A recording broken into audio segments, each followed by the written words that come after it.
E o Veja TV se encontra aqui hoje na Igreja Nossa Senhora de Fátima, em Newark, New Jersey. E a gente tem aqui o privilégio e a honra de conversar com o Dom Francisco Senra Coelho, que é o Bispo Auxiliar da Arquidiocese de Braga, no norte de Portugal. Dom Francisco, antes de tudo, a gente tem que agradecer imensamente o senhor conceder esse tempinho para conversar com a gente aqui do Veja TV. Eu é que agradeço esta oportunidade de estar próximo e junto dos vossos telespectadores e poder assim compartilhar o sentido da minha vida e a alegria que a fé me traz todos os dias. Dom Francisco, a parte eclesiástica, isso tocou no senhor desde criança? Como que surgiu essa ideia de ingressar na Igreja Católica? De um modo muito espontâneo e poderia dizer misterioso. Espontâneo e misterioso. Eu, desde que me conheço, quero ser sacerdote. Quer dizer, desde os 5 anos, talvez, que eu tenha consciência de mim, ou 4 anos e meio. Existe na nossa família um cãozinho que se chama Farrusco, e eu falo à minha mãe e me lembro desse cãozinho. E a minha mãe faz as contas e diz que eu tenho memória dos 4 anos e meio, 5 anos, 6 perfeitamente. E desde que eu me conheço, quando me perguntavam o que é que eu queria ser, eu respondia que queria ser padre. E esta é a simplicidade da questão, não sei explicar porquê.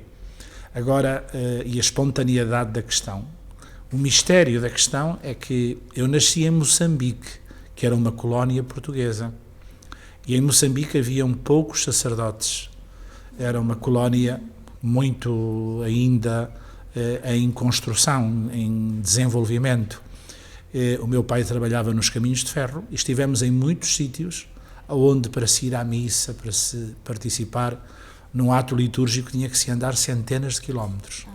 E daí o mistério da minha vocação, porque normalmente a criança imita, a criança quer ser o que vê, cria os seus ídolos, não é? E eu não tinha muita possibilidade, porque era raro ver um sacerdote, ver um padre católico, um missionário. E neste ambiente, em que os meus pais ouviam muitas vezes a missa ao domingo pela Rádio Clube de Moçambique, e onde era pouco frequente de nós termos possibilidade de ir à missa, íamos no Natal, na Páscoa, aquela imagem do sacerdote que eu vi algumas vezes fixou-se de tal maneira em mim que desde pequenino eu comecei a dizer que queria ser padre. E só foi possível eu entrar no seminário já com 15 ou 16 anos, devido à guerra colonial, à independência de Moçambique. Só quando eu vim para Portugal, então o meu pai me autorizou com 15 anos a entrar no seminário. Mas guardei sempre essa semente no meu coração, misteriosa. Sou exatamente aquilo que gosto de ser. Há tantas pessoas, não é, que queriam ter um curso e não conseguem. Outros fazem um curso universitário ou um curso profissional e técnico, depois não têm emprego na sua área. E eu tenho a felicidade de ser exatamente aquilo que eu sempre desejei ser. E com um pormenor, eu não queria ser um padre, sei lá, de convento, de mosteiro contemplativo ou professor. Eu andei depois dos meus 10 aos 13 anos num colégio salesiano na cidade de Maputo. Aí eu estive perto de sacerdotes salesianos, mas eu já queria ser padre. E sabia que não queria ser salesiano, que não queria ser padre de colégio, que queria ser pároco, padre de paróquia. E foi o que eu fui toda a vida até hoje. Até ser bispo, foi pároco na cidade de Évora, de uma grande paróquia, que exigiu de mim todo o empenho das minhas energias, da minha vida, a construir do zero uma comunidade. Era uma paróquia nova que me calhou fundar, com uma obra social muito grande, que tinha que servir, para ter ideia, 20.000 refeições por mês, a crianças desde os 4 meses, a velhinhos, até ao fim da sua vida. E tinha cerca de 70 funcionários. Portanto, a construção desta obra me preencheu, fui pároco mesmo, de mãos no barro e pés no chão, e de facto Deus me concedeu aquilo que Ele pôs no meu coração como desejo, como vontade. Aquilo que eu queria ser coincidiu com aquilo que Ele queria que eu fosse. E daí a minha vocação. É muito simples. Por isso eu sou feliz, muito contente com o meu dia-a-dia, com as suas dificuldades, que são desafios, E todos os dias eu tenho muita vontade de amanhecer e começar um dia novo. Uma vez me perguntaram isso, se eu tinha sempre vontade de me levantar da cama, e eu disse, nunca tinha pensado nessa pergunta. Eu sou uma pessoa que me levanto cedo com gosto pela vida. Eu acho um bocadinho mal emprego o tempo que estou a dormir, mas faz-me falta, não é? Faz-me falta dormir 7 horas, 8 horas de descanso, 7 horas e meia, mas às vezes eu gosto tanto das coisas que tenho que fazer que fico assim com pena, não é? Mas também gosto de férias e de descanso. Mas o apelo da vida é muito forte. Nossa, bom, a gente vê que a vocação e o dom veio desde cedo, desde criança, e nunca passou pela sua cabeça mudar, fazer uma outra coisa. A gente sabe aqui que na sua ordenação episcopal, que foi em 2014, o tema que você escolheu, eu não vou falar em latim, porque senão vai ficar feio, foi para que ele cresça e eu diminua. Eu achei lindo esse tema. Como que foi essa escolha? O que esse texto te chamou? O que você quis dizer com essa escolha, Dom Francisco? É uma frase de São João Batista. São João Batista foi aquele que foi à frente a preparar o caminho de Jesus.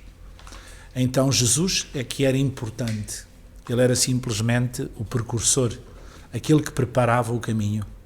E eu interpretei, quando fui ordenado diácono, em 1985, que a minha vocação devia ser essa, que ele cresça, Jesus Cristo, no coração das pessoas, na vida das pessoas, e que eu diminua, neste sentido de quem dá a vida, de quem serve, de quem está para ajudar, que nunca fique o meu brilho, mas que fique o brilho dele, de Jesus. Que eu nunca seja luz, mas que eu seja apenas um espelho que reflete a luz, porque ele é que é a luz. Que eu nunca seja palavra, mas apenas uma simples voz, que dá corpo à palavra, porque ele é que é a palavra. Apenas levar as pessoas a ter uma oportunidade de o conhecer, de o encontrar. Eu ser, digamos, a pessoa que cria a oportunidade, mas depois eu deixo a pessoa a sós com Jesus. Porque Jesus é quem resolve os problemas. Jesus é quem preenche o vazio do coração. Jesus é quem é capaz de ser uma luz nova para a vida. Não eu. Eu sou um ser humano.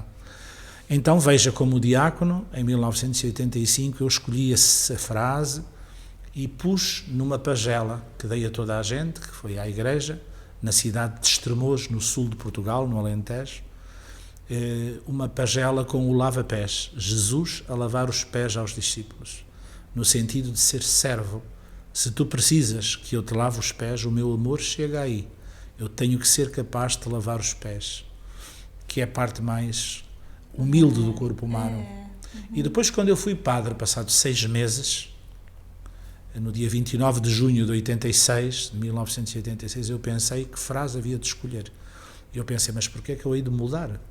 Porquê é que eu hei de mudar? Então eu oferecia a toda a gente uma pagela, como o povo português diz normalmente, um santinho, com Cristo docente, Christus docens, quer dizer, Cristo mestre, Cristo a ensinar. Eu quero apresentar-te o teu mestre. Eu não sou mais ninguém senão aquele que te leva ao mestre. Ele é que é o mestre. Depois, passado 28 anos de padre, o Papa Francisco, inesperadamente, me escolheu para bispo. E eu disse, não mudarei a frase. Que ele cresça e eu diminua. E aí eu apresentei às pessoas uma pagela com aquilo que é essencial. Cristo, Maria, Nossa Senhora e Pedro, o primeiro Papa da Igreja, o apóstolo, que para nós católicos é referência. Sobre Pedro edificarei a minha Igreja. Com Pedro, o Papa, por Maria, nosso modelo, nossa mãe, a Jesus, o Salvador. Com Pedro, por Maria, a Jesus. No fundo é isto, que ele cresça e eu diminua. A função de um bispo é ser servidor, é criar hipóteses, circunstâncias, momentos para as pessoas se encontrarem com Cristo. Cristo é que resolve o problema às pessoas, o mais profundo, que é o do vazio do coração, da escuridão interior, da solidão, da falta de sentido para a vida. Só Ele resolve, porque Ele é amor, dádiva que nos amou até ao fim, que nos ama como nós somos. Por isso a minha missão é apenas fazer tudo para que as pessoas o encontrem, o conheçam e depois se deixem amar por Ele. Porque a vida muda. E eu estou convencido que só há um mundo novo com corações novos. Que tudo começa no coração do homem. O egoísmo, a violência, a ambição desmedida que chega à ganância, à injustiça, ao fazer dos outros descartáveis. Esse coração que se transforma num coração justo, amigo, solidário, fraterno, é um mundo novo, um mundo melhor. O mundo novo, o mundo melhor, não vem das ideologias, nem das estruturas, vem dos corações, que podem depois fazer estruturas de fraternidade, solidariedade, habitação, escola, saúde, fruto do coração novo. E o coração só é novo quando Cristo entra nele. Que melhor eu posso fazer pelo mundo do que pôr Cristo nos corações humanos?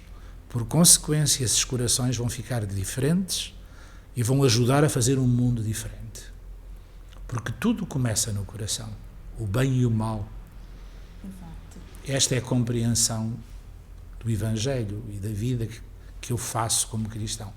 Daí que a nossa dimensão religiosa não é alienante, neste sentido de tirar a pessoa do mundo, é dar-lhe um coração novo para fazer um mundo novo, justo, fraterno, solidário.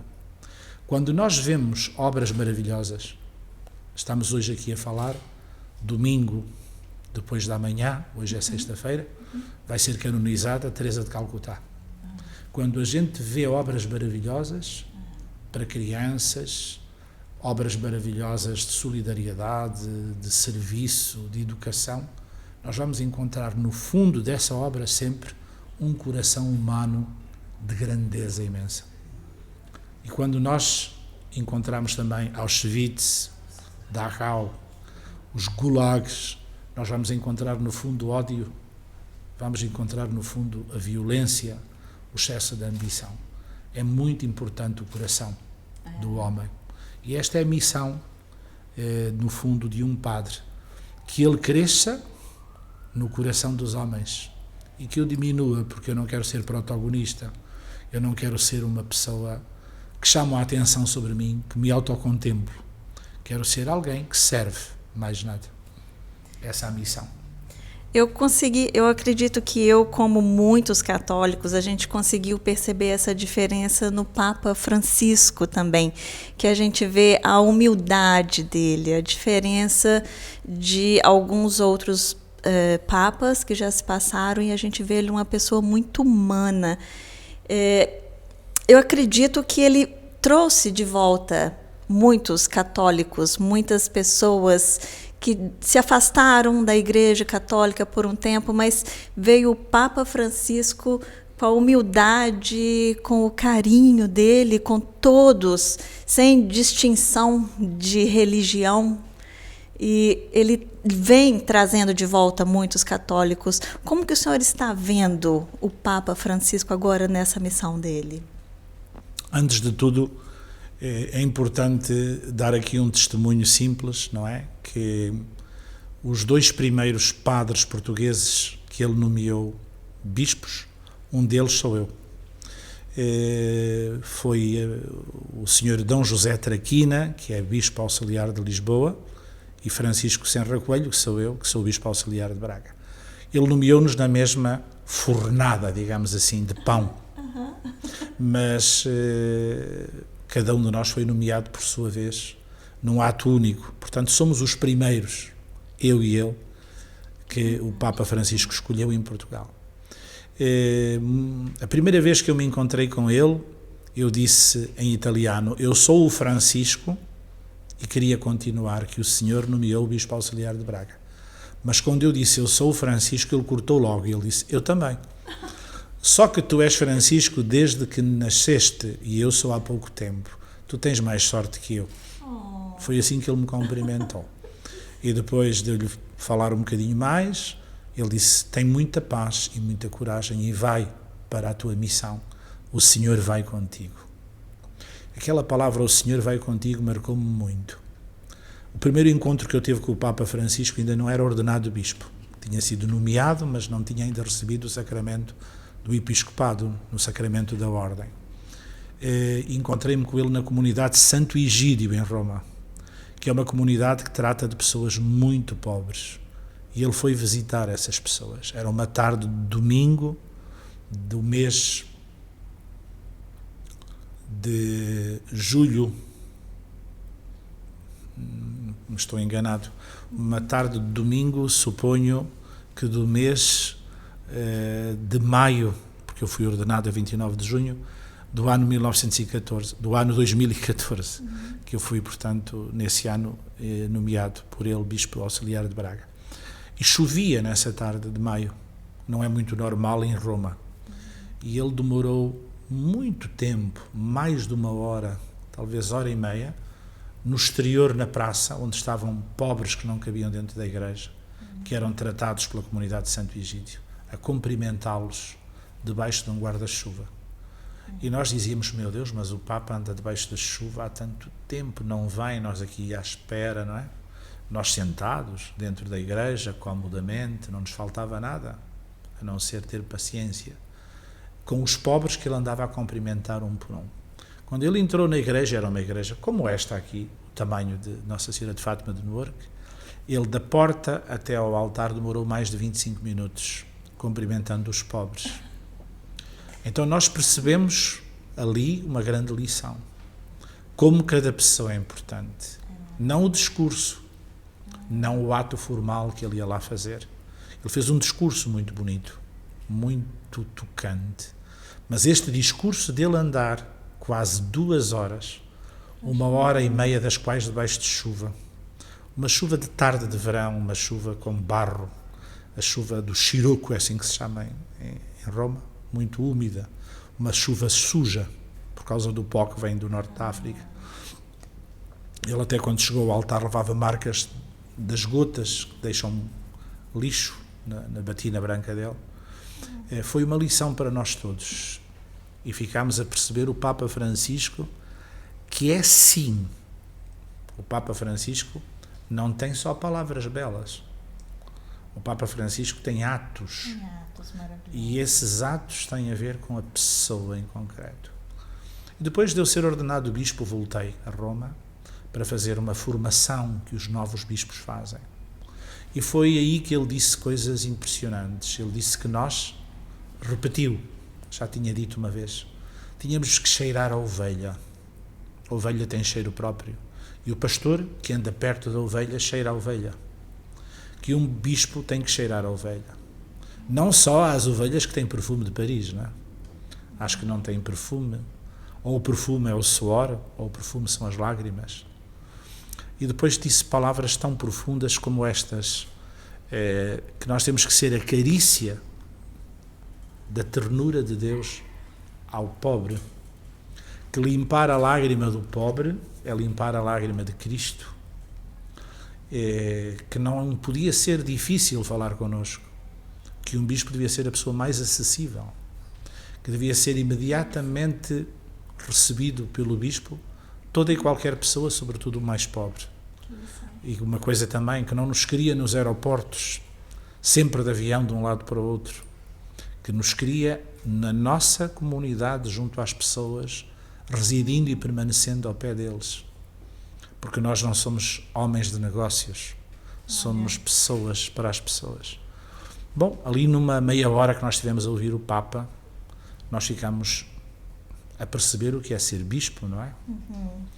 Depois os bispos de Portugal foram estar com ele na visita ad limina, que é uma visita que acontece periodicamente, e no encontro muito próximo, muito amigo, muito afável, um dos bispos portugueses perguntou-lhe o que é que nós poderíamos fazer para o ajudar a ser Papa.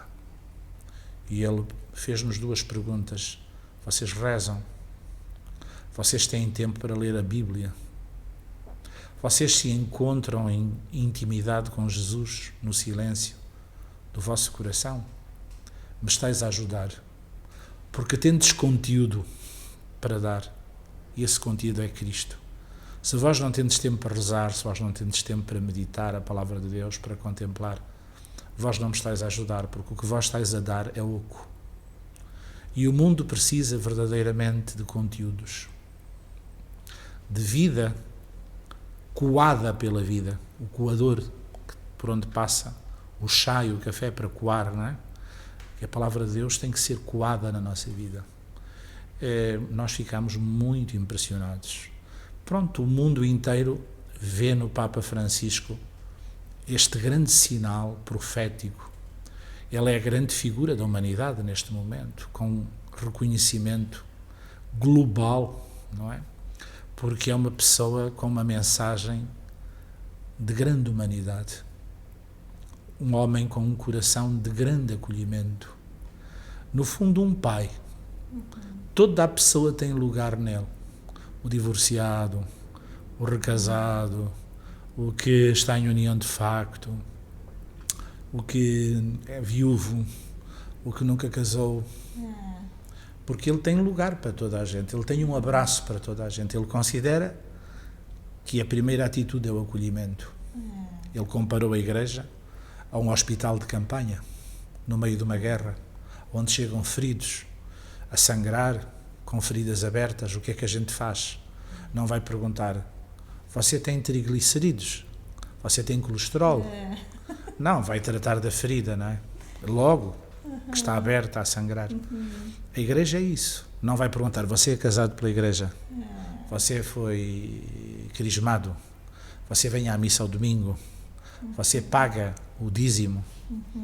Não vai fazer essa pergunta. Vai tratar a solidão, o coração vazio, a falta de autoestima. Nossa, e eu posso... O Papa pede-nos isso, que nós sejamos esses socorristas do hospital de campanha no meio de uma guerra que está sendo o mundo, não é?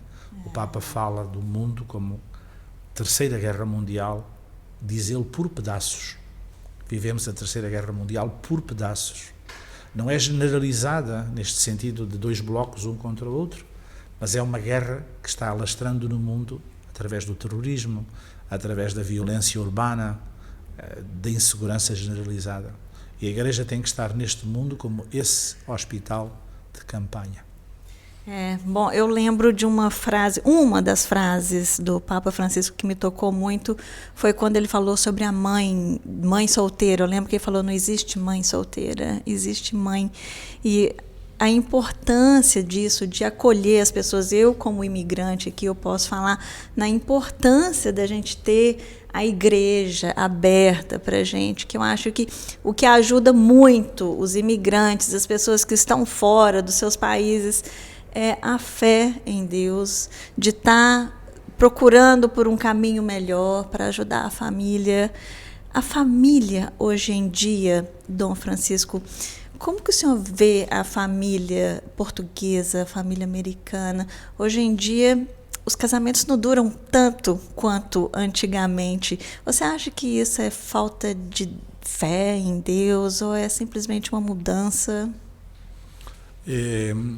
Eu gostava também de deixar aqui um apontamento a fazer a ligação. Nós, no século XX, de um modo especial, no século XX, temos tido grandes papas. Nós começamos o século XX com Leão XIII, que morreu em 1903.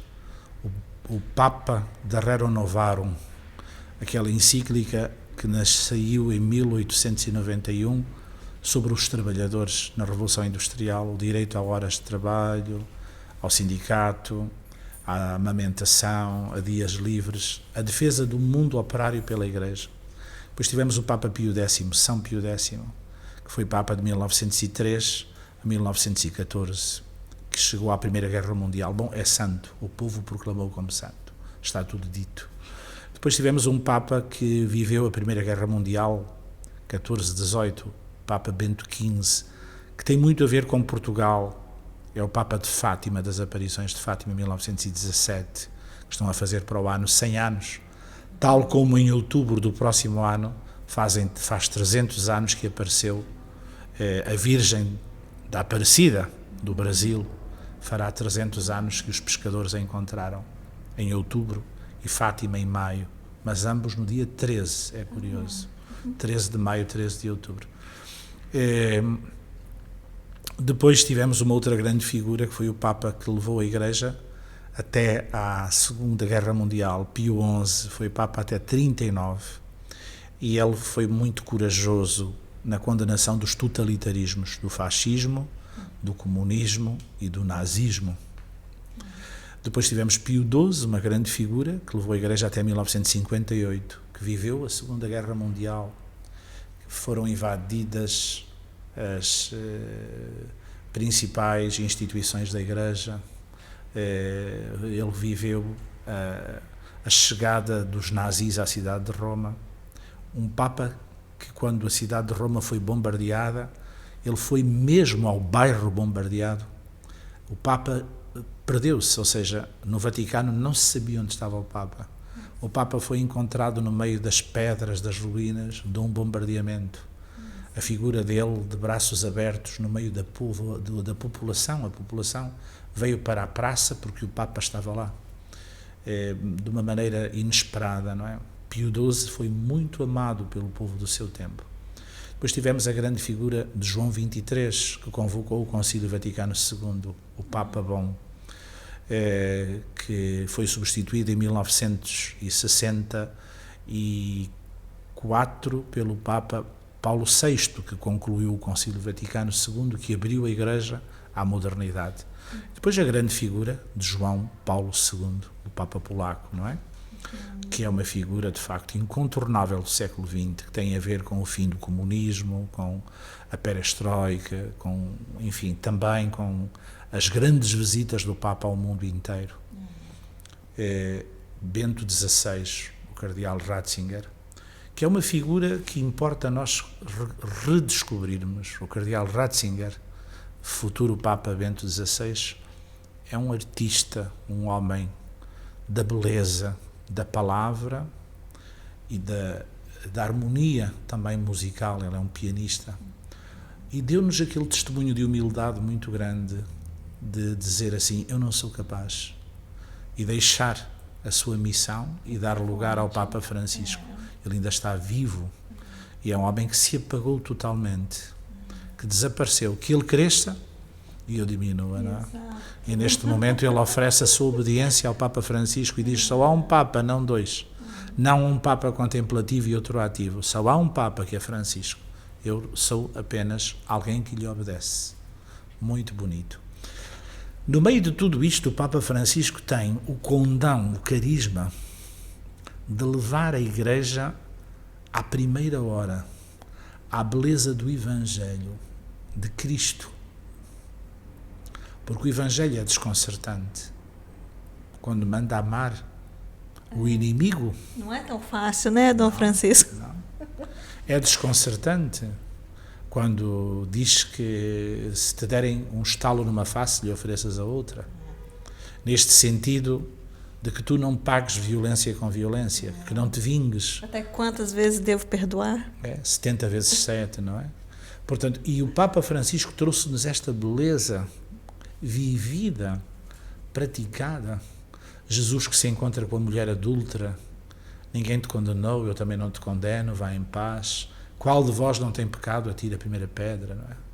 De Jesus que vai ter com a samaritana, aquela mulher que tinha sido instrumento, e aquele que estava com ela agora, o sexto, não era dela. Víamos que era uma mulher mal amada, uma mulher usada, não é? E encontramos Jesus, enfim, com o Zaqueu, pecador. Encontramos Jesus perto das pessoas preteridas por todos, discriminados como os leprosos. Ele tocou nos leprosos, que não podiam entrar na cidade, não podiam nem sequer passar as portas para dentro da muralha da cidade e usar uma indumentária própria para toda a gente fugir deles. Ele foi capaz de, enfim, de se aproximar da pessoa mais humilde, que é o leproso, do seu tempo, que não tinha direito humano, e morrer no meio de dois ladrões, não é? Na condenação da cadeira elétrica do tempo. E agora nós encontramos um Papa que nos leva até aí, que nos faz recordar quem é o nosso Mestre. Afinal, a Igreja é discípula deste Mestre. Nós podemos ter arte sacra para mostrar, património de igrejas góticas, românicas, barrocas, música sacra maravilhosa, não é? Podemos ter isso tudo. Mas o nosso Mestre nasceu numa manjedoura. Pois é. E morreu numa cruz. Escolheu os mais pobres para seus companheiros de infância, os pastores de Belém, que foram os que foram brincar com ele ao presépio, não é? E escolheu para companheiros de morte 2 criminosos. Nós podemos ter um grande diálogo fé-cultura,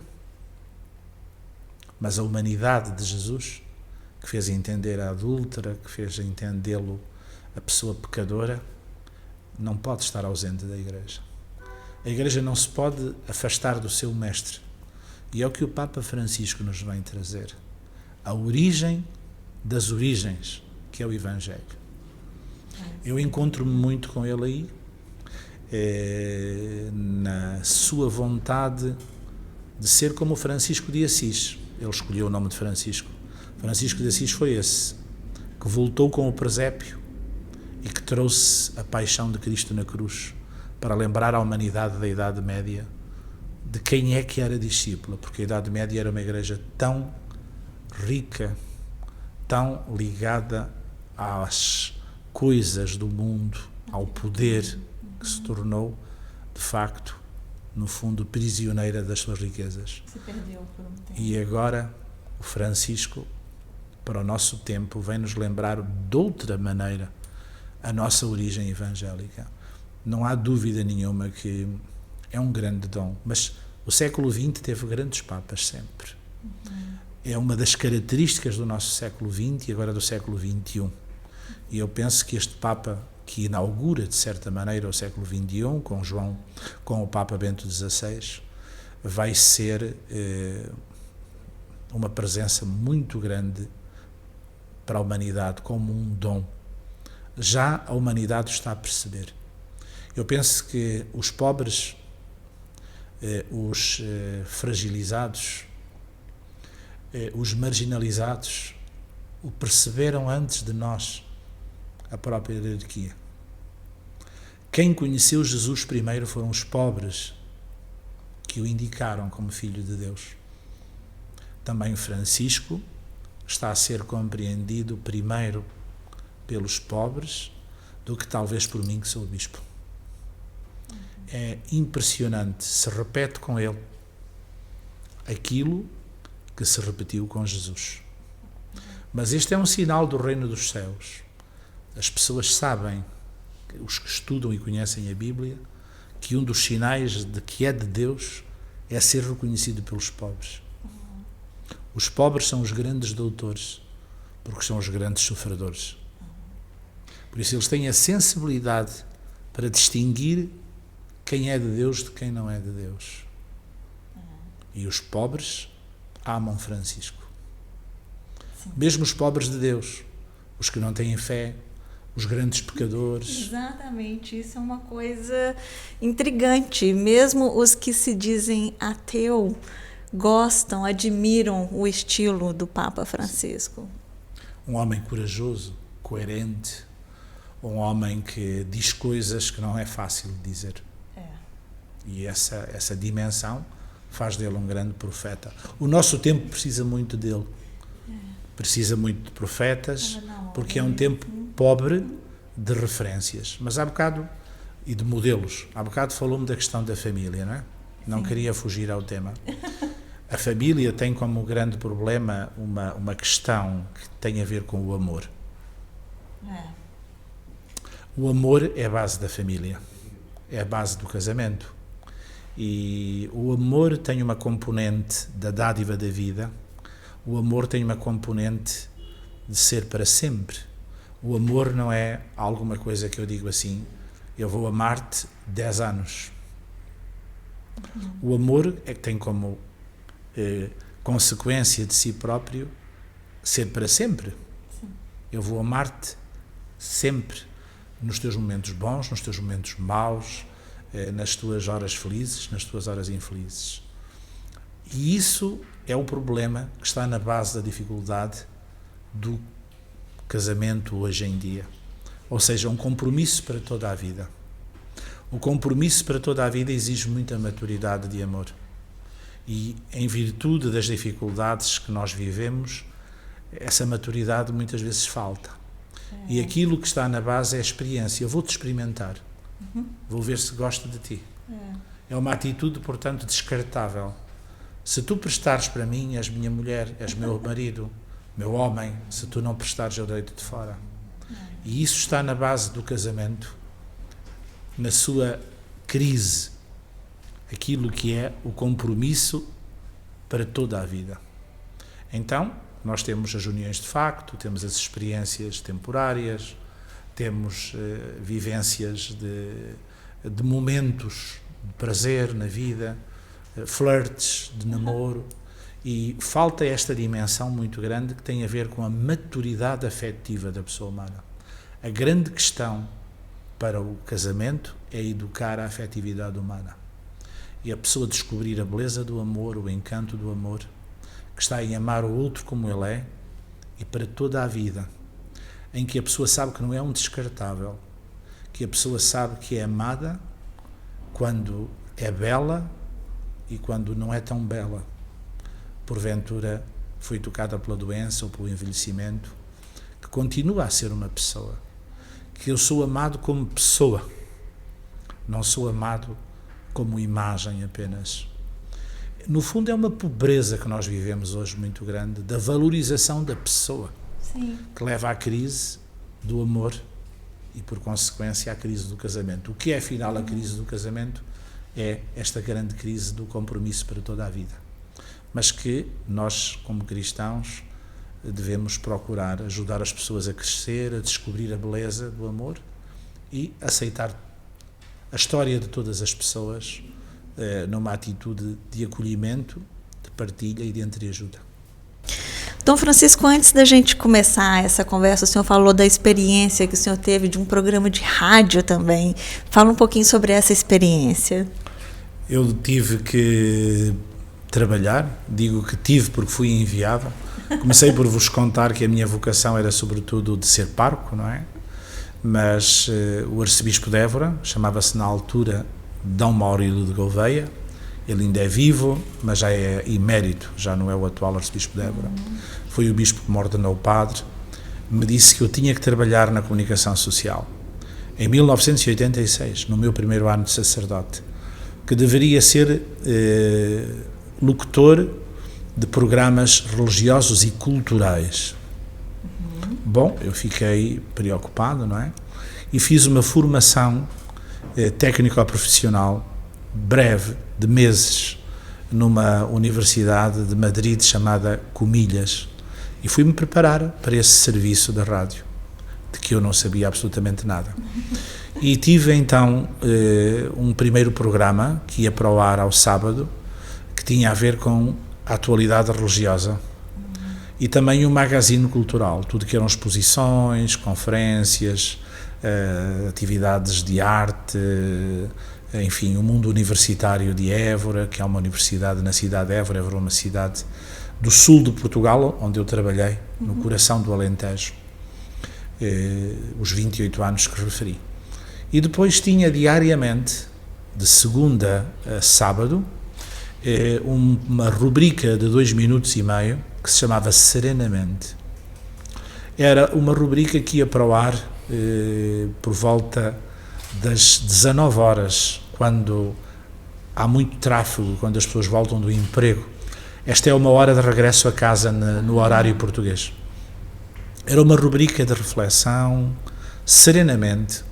Normalmente eu escolhia um tema do dia, do noticiário, uma coisa que preocupava, porque tinha sido um tremor da terra, ou tinha sido uma notícia, ou tinha sido um aspecto também muito bom, muito positivo, de alegria, e fazia uma mini reflexão de 2 minutos. Então esse espaço Serenamente não pôde sair da rádio durante perto de 20 anos. Ganhou de tal maneira raiz que sempre que se pensava em remodelar a grelha de programação, se dizia o Serenamente não. Porque o Serenamente criou popularidade. O que é que vai dizer? Também o que é que vai dizer hoje o padre Senra Coelho no Serenamente? O que é que ele vai escolher?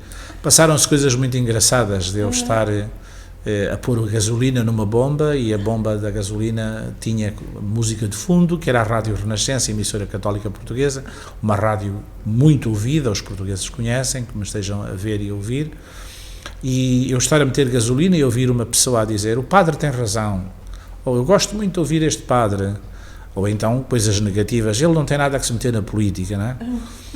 E eu ouvia ali, porque eu gravava às vezes 5 serenamentos, não é? Passa a expressão. E isso foi uma experiência longa, de muito tempo, de muitos anos, só 28 anos. Nossa. Um programa semanal de 1 hora, ultimamente chamava-se Ser Igreja. Nos últimos anos, esse programa, que ia para o ar ao sábado, é o Ser Igreja. Eu estou a faltar à verdade sem querer. Era à sexta-feira, das 23 às 24 horas. Na cultura portuguesa e no horário português faz-se muita escuta de rádio à noite, enquanto se trabalha. Então, o horário 23, 24 era muito nobre. E à sexta-feira, à porta de fim de semana, de gente que ia para o computador, que ia trabalhar, fazer as suas coisas. Então era esse programa Ser Igreja, que era um magazine social, religioso e cultural. E depois o espaço, como eu referi, diário de pensamento, de reflexão, que acabou por volta do ano talvez 2004.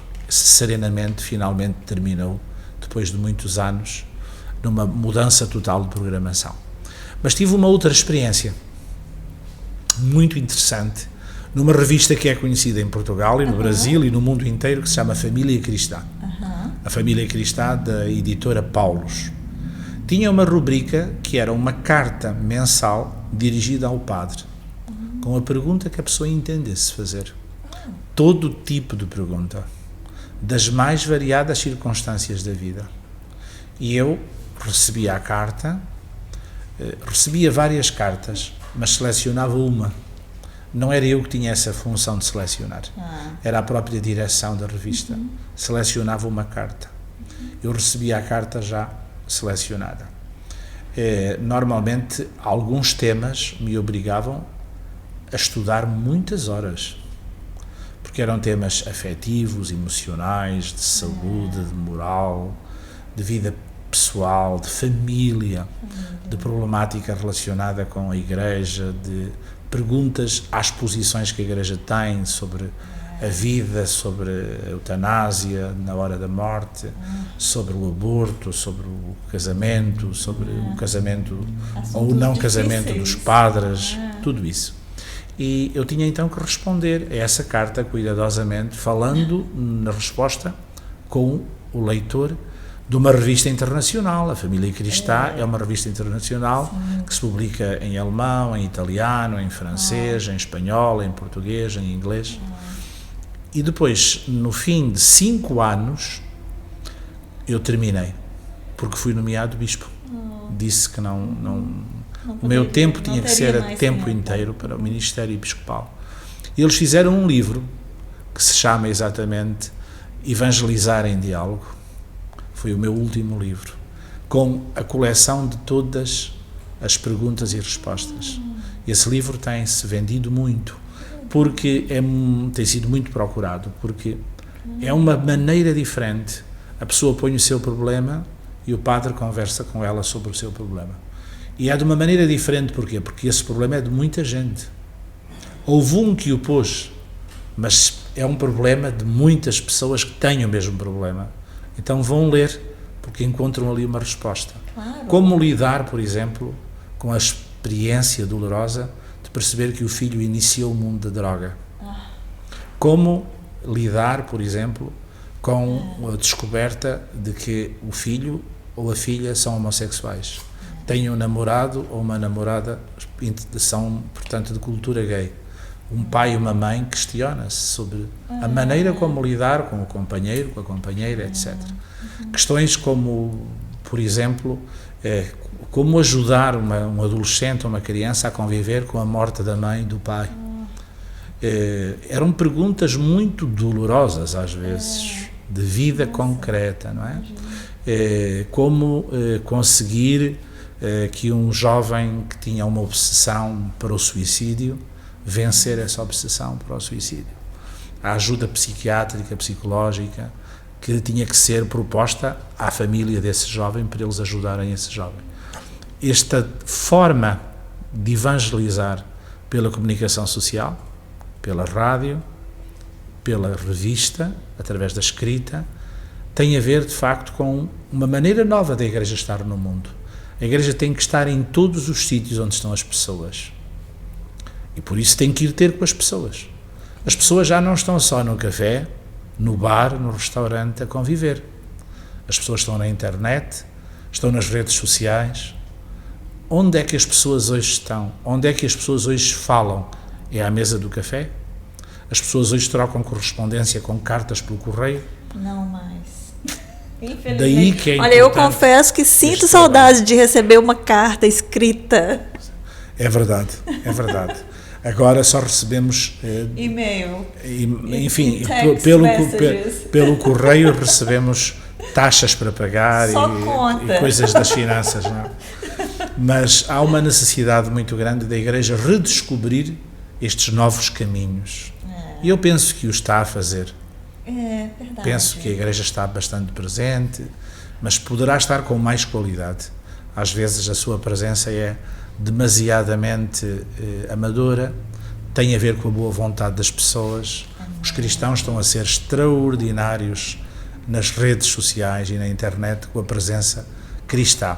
Mas às vezes cai naquela coisa, se tu mandares isto a 30 pessoas, Deus te vai abençoar. Se não mandares, Deus te vai castigar. Coisas que não são autenticamente cristãs, não é? Sim. É preciso cuidar dos conteúdos e dos métodos. Não só dos conteúdos, mas dos métodos de propagar. Esta atitude de estar sempre a oferecer a felicidade, se tu enviares a 50, não é? Não tem de facto profundidade, nem a identidade cristã, porque Deus é gratuito. Deus não se põe na nossa atitude de pagamento, não é? Porque não é preciso pagar. Ele não apresenta fatura das finanças, não vai a taxa de Deus no correio, não é? Então esta atitude sempre de um certo calculismo, envias esta oração a mais 50 e tu vais ter sorte, aquilo que tu pedires Deus te vai dar, se for 49 tu já não tens sorte, não é? Portanto é aqui que é preciso melhorar. E mudar muito a mentalidade. Bom, mas a gente não sabe de onde que essas correntes surgiram também. Sim. Certamente não foi de alguém da igreja. Sim, mas é a tal boa vontade que eu digo dos cristãos, não é? De usar que eles pensam que estão fazendo bem, pensam que estão fazendo bem. Entendi, claro. Eu penso que a mensagem tem que transparecer sempre beleza, humanidade e gratuidade, que são os traços de Jesus. Beleza na mensagem, humanidade nos corações humanos e gratuidade total. Quando não tem estes três timbres, não vem da identidade cristã autêntica. Exato. Bom, a gente quer encerrar aqui agradecendo imensamente a sua boa vontade de doar um pouco do seu tempo para nós. E eu gostaria que o senhor deixasse uma mensagem para quem tem a vocação, para quem tem aquele sentimento de ser um sacerdote. Qual que seria o seu conselho? Eu gostava muito de olhar essa pessoa nos olhos e dizer, antes de tudo, que a vocação é um dom muito grande de Deus. É o amor que vem ao nosso encontro. O amor primeiro. A origem do amor. Nós seremos talvez uma vela, o amor primeiro é o sol. Nós seremos talvez uma gota, o amor primeiro é o oceano. Nós seremos talvez claridade, o amor primeiro é a beleza do sol do meio-dia. Portanto, o amor primeiro, quando vem ao nosso encontro e diz, eu preciso de ti, vem comigo. Eu preciso das tuas mãos, eu preciso do teu coração, eu preciso da tua voz para chegar a muitas pessoas. Eu preciso da tua ajuda. é de facto de um encanto tão grande, de uma grandeza tão grande, que nós pensamos que estamos malucos. Será possível Deus precisar de mim, me chamar, contar comigo e dizer: vem e segue-me, farei de ti pescador de homens? Sim, é verdade. Fazemos muita falta. O mundo tem páginas de grande solidão, de grande vazio, e há alegrias que quem segue Jesus e é missionário de Jesus experimenta, que só sendo missionário de Jesus se experimenta. Dar alegria a uma pessoa, refazer uma personalidade, fazer com que uma pessoa volte a ter autoestima, fazer com que a pessoa experimente que é pessoa, que é filho de Deus, sentir que é perdoado, são coisas que nós saboreamos no silêncio. Não há palavras.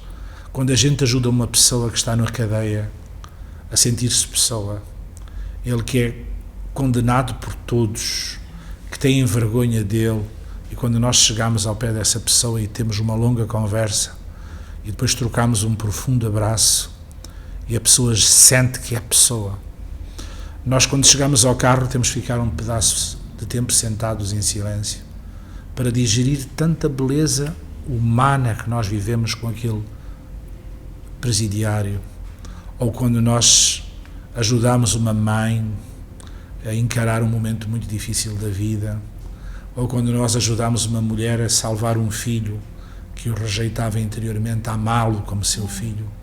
São momentos de uma profundidade muito grande. Por isso, se alguém sentir o chamamento a ser missionário, a ser padre, a ser diácono permanente, a ser catequista, a empenhar-se na construção do reino de Deus na sua comunidade paroquial, não hesite. Sentirá o preço do chamamento, que é a abnegação, a doação, o trabalho. Quando Jesus entra na nossa vida, nós não ficamos mais acomodados e instalados. Nós deixamos de ser burgueses do nosso comodismo. Quando Ele entra na nossa vida, Ele está sempre a desafiar-nos a dar a vida aos outros. Vamos passar por isso, mas também vamos passar por momentos únicos de beleza, de encanto, de felicidade, em que nós nos sentimos demasiadamente pequeninos para tanto. Por isso, diz o teu sim, sem receio, sem medo, e tu vais compreender um dia que valeu a pena o teu sim. Quando a gente dá o sim, não percebe tudo, mas é o começo de tudo. Tudo começa num sim. Um dia nós perceberemos então: se eu não tivesse dado este sim, a minha vida não tinha esta beleza que eu estou experimentando. Mas eu gostava também de alargar este sim, se me permitirem, a todas as famílias. Eu gostava de dizer que uma mãe, que um pai, que um avô, que uma avó, que amam a sua família, que amam a sua casa, estão dando um sim profundo a Deus no rosto do seu filho, no rosto da sua criança, na construção do seu lar. Não somos só nós, padres ou missionários ou diáconos, que damos um sim. O sim da família, o sim de cada pessoa que serve, o sim de cada pessoa que é honesta, dedicada, competente. Tem o meu abraço, porque são esses que estamos fazendo juntos um mundo melhor. Muito obrigada. Tudo de bom para vós. A bênção de Deus para os radio-ouvintes, para os telespectadores desta cadeia que tive a honra de conhecer.